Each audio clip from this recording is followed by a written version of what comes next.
नमस्कार, जय जोहार। आइए चलते हैं झारखंड शाम की ताज़ा खबरों की ओर। लेकिन उससे पहले दोस्तों, अगर आपने अभी तक इस चैनल को सब्सक्राइब नहीं किया तो कर लें, जिससे कि आपको झारखंड शाम की ताज़ा खबर रोजाना मिलती रहे। पहली बड़ी खबर, रूस के राष्ट्रपति 6 दिसंबर को भारत आएंगे। मोदी पुतिन की मुलाकात के साथ 2+2 मीटिंग भी होगी। रूस के राष्ट्रपति व्लादिमीर पुतिन 6 दिसंबर को भारत यात्रा पर आ रहे। इसी दौरान दोनों देशों के बीच 21वीं सालाना बैठक होगी। भारत और रूस के बीच 2+2 बातचीत की तारीखों का ऐलान हो गया। रूस की एम्बेसी ने इसकी पुष्टि कर दी है। कई दिनों से इस बात के कयास लगाए जा रहे थे कि पुतिन भारत दौरे पर कब आएंगे। हालांकि दोनों ही देश इस यात्रा को S-400 डीलिंग को लेकर भी ज़्यादा कशमकश में दिख रहे। अगली बड़ी खबर, इंटरनेशनल फ्लाइट्स 15 दिसंबर से होगी शुरू।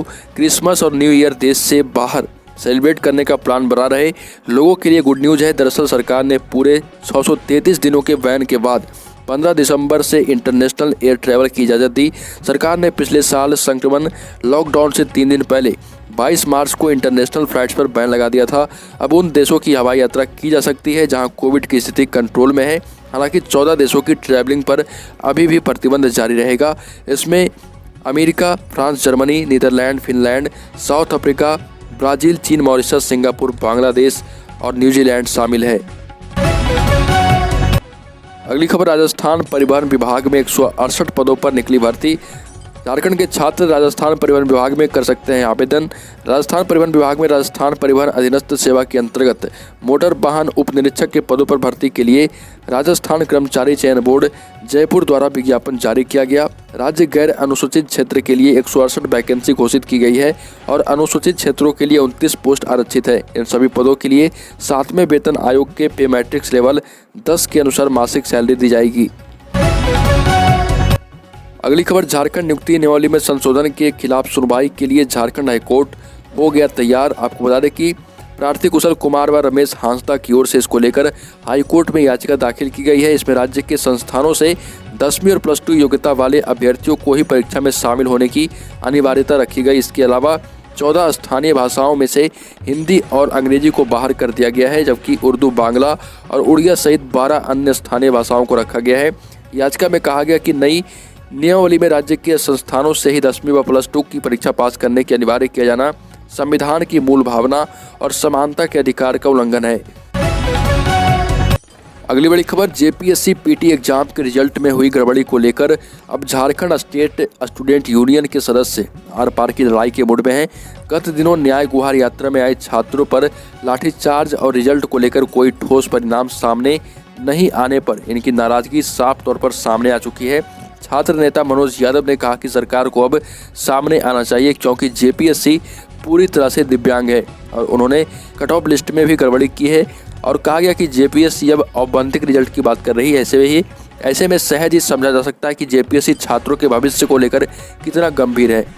प्रदर्शन करने वालों ने कहा कि स्पोर्ट्स दिव्यांग कोटा से कोई लिस्ट जारी नहीं की गई है, पूरी तरह से लीपा पोती का खेल खेला जा रहा। अगली बड़ी खबर, रेलवे ने पूरे देश में घटाई प्लेटफॉर्म टिकट की कीमत, अब नहीं लगेंगे 50 रुपये।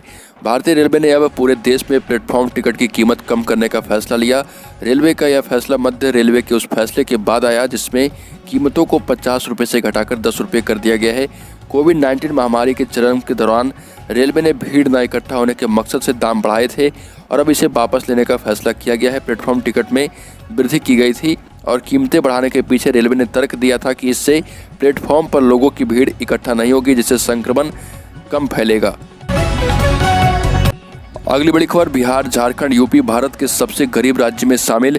आपको बता दें कि नीति आयोग के उपाध्यक्ष राजीव कुमार ने कहा कि राष्ट्रीय बहुआयामी गरीबी सूचकांक के उपाय का निर्माण 12 प्रमुख घटकों का उपयोग करके किया गया है और जो स्वास्थ्य और पोषण, शिक्षा और जीवन स्तर जैसे क्षेत्रों को कवर कर सकते हैं।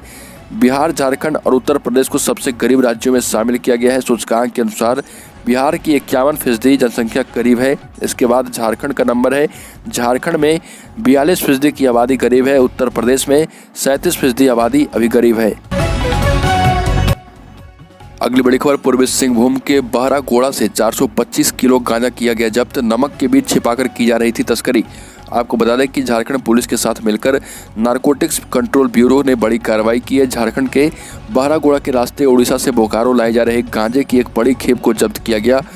तस्कर नमक के पीछे छिपाकर गांजे की तस्करी कर रहे थे। बहरागोड़ा थाना प्रभारी कुमार सौरभ कुमार ने बताया कि इस कार्रवाई में 425.5 किलोग्राम गांजा, जिसकी लागत लगभग 50 लाख है, जब्त किया गया है। साथ ही पुलिस गांजा के साथ ले जा रहे ट्रक के चालक व हेल्पर सहित 3 लोगों को गिरफ्तार भी किया है।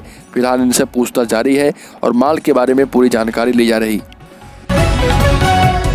अगली खबर, झारखंड में कोरोना संक्रमण की रफ्तार में आई कमी। नवंबर माह में दूसरी बार 10 से कम मिले संक्रमित, 109 एक्टिव केस बचे। आपको बता दें कि संक्रमण की रफ्तार धीरे धीरे झारखंड में कम हो रही। इसी का असर है कि नवंबर महीने में दूसरी बार कोरोना संक्रमितों की संख्या 10 से कम मिली है।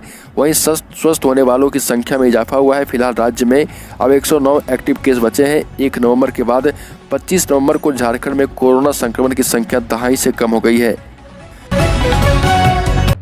अगली बड़ी खबर, झारखंड महिला फुटबॉल टीम केरल के लिए रवाना हुई। राष्ट्रीय प्रतियोगिता में भाग लेने के लिए झारखंड की महिला फुटबॉल टीम केरल रवाना हुई है। झारखंड सरकार की मदद से खिलाड़ियों को हवाई जहाज से केरल भेजा गया है। खिलाड़ियों को मुख्यमंत्री हेमंत सोरेन ने शुभकामनाएं दी और कहा कि खिलाड़ियों को हर संभव मदद की बात भी कही गई है। उल्लेखनीय है कि झारखंड फुटबॉल एसोसिएशन के अध्यक्ष और महासचिव के बीच के विवाद के कारण शुरुआत में भारतीय फुटबॉल महासंघ ने झारखंड की भागीदारी पर रोक लगा दी थी। खिलाड़ियों के भविष्य को देखते हुए राज्य सरकार ने महासंघ से भागीदारी सुनिश्चित करने का आग्रह किया था। अगली बड़ी खबर, झारखंड के सीएम हेमंत सोरेन ने की राजनेता सरयू राय की सराहना, कहा पुस्तक देगी लोगों को सही दिशा। झारखंड के मुख्यमंत्री हेमंत सोरेन ने पुस्तक का विमोचन किया और जीवन पर आधारित द पीपल्स लीडर किताब का विमोचन किया गया है। इस दौरान उन्होंने कहा कि सत्यमेव जयते सरयू राय जैसे लोगों के कारण आज भी प्रासंगिक है, जिन्होंने सत्य के मार्ग पर चलकर अपनी पहचान बनाई। विधायक सरयू राय की जीवनी का विमोचन करते हुए मुख्यमंत्री ने कहा कि उन्हें राय के साथ लंबे समय तक काम करने का मौका मिला है और ये राज्य के पूर्व मंत्री भी रह चुके हैं। इनको किसी परिचय की जरूरत नहीं है। अगली बड़ी खबर, देवघर में मिलेगा 20,000 लोगों को रोजगार। देवघर में बन रहा प्लास्टिक पार्क, इसमें प्रत्यक्ष व अप्रत्यक्ष रूप से 20,000 लोगों को रोजगार दिया जाएगा। देवीपुर इंडस्ट्रियल एरिया में निर्माणाधीन प्लास्टिक पार्क में देश भर की 24 कंपनियां निवेश करने को इच्छुक है। केंद्रीय रसायन एवं उर्वरक मंत्रालय के निर्देशन में उद्योग विभाग द्वारा निकाले गए ऑनलाइन बिडिंग में पहले फेज में 24 कंपनियों ने अपनी औद्योगिक इकाइयां स्थापित करने के लिए हिस्सा लिया है। उद्योग विभाग से बिडिंग में आए आवेदकों की स्क्रूटनी शुरू कर दी गई है। स्क्रूटनी होने के बाद मानक के अनुसार कंपनियां 20,000 लोगों को नौकरी देगी। अगली बड़ी खबर, भारतीय क्रिकेट टीम का दौरा खतरे में। 17 दिसंबर से शुरू होना है भारत का साउथ अफ्रीका दौरा। दक्षिण अफ्रीका में कोरोना का नया वेरिएंट मिल चुका है। दक्षिण अफ्रीका, हांगकांग और बोत्सवाना में इनके 50 कन्फर्म केस मिले हैं।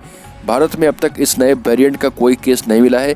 इस सब के बीच अगले महीने भारतीय क्रिकेट टीम का दक्षिण अफ्रीकी दौरा शुरू हो रहा। 17 दिसंबर से 26 जनवरी तक दक्षिण अफ्रीका के जोहान्सबर्ग, प्राल, केप टाउन और सेंचुरियन में कुल 10 मैच खेले जाने हैं। इनमें 3 टेस्ट मैच, 3 वनडे और 4 T20 मैच होने हैं। लेकिन दक्षिण अफ्रीका में नए वेरिएंट से संक्रमण के मामले बढ़ने से चिंता बढ़ रही। दक्षिण अफ्रीका में इस वक्त भी इंडिया ए टीम सीरीज खेल रही है। अगली खबर, सब्जी और टमाटर की महंगाई अभी थमने वाली नहीं है। अभी 2 महीने और लोगों को महंगाई की मार झेलनी पड़ सकती है। इसकी वजह ज़्यादा बारिश बताई जा रही। क्रिस्टल रिसर्च में सामने आया है कि टमाटर की खेती करने वाले बड़े राज्यों में से एक कर्नाटक में भी स्थिति इतनी खराब है कि सब्जियों को महाराष्ट्र के नासिक से भेजा जा रहा। कर्नाटक में सामान्य से 105% ज़्यादा बारिश हुई है। वहीं आंध्र प्रदेश में सामान्य से 40% और महाराष्ट्र में 22% ज़्यादा बारिश हुई। ये राज्य अक्टूबर से दिसंबर के बीच मेन सप्लायर के रूप में सामने आए हैं। तो दोस्तों, झारखंड शाम की ताज़ा खबरों में अभी के लिए इतना ही। अगर आपने अब तक इस चैनल को सब्सक्राइब नहीं किया तो कर लें, जिससे कि आपको झारखंड शाम की ताज़ा खबर रोजाना मिलती रहे।